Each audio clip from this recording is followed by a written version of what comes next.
واتهاي داوديال ستوسا waxaad nagala socotaan telefishinka Universal oo idin soo baahinaya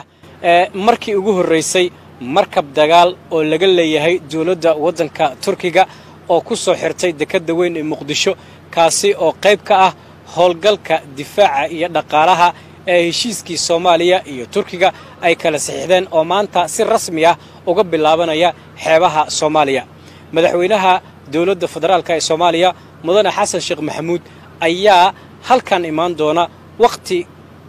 kooban kadib waxaana uu xarag jari doona isla markaana uu amri doona in uu howl galo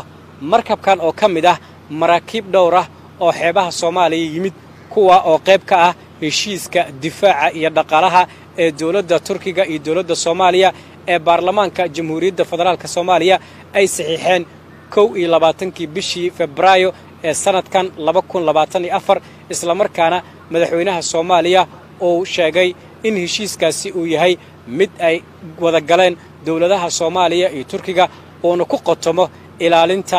xeebaha Soomaaliya iyo arrimo la xiriira dhaqaalaha maanta waxa yimid oo dekada weyn ee magaalada Muqdisho ku soo xirtay markab dagaal oo kamid ah maraakiibta ay leedahay dawladda wadanka Turkiga oo qayb ka noqonaya heshiiska difaaca iyo dhaqaalaha ee dawladaha Soomaaliya iyo Turkiga dhawaan ay kala saxiixdeen markabkan waxa uu kamid yahay maraakiibta waaweyn ee maanta ku soo xidhay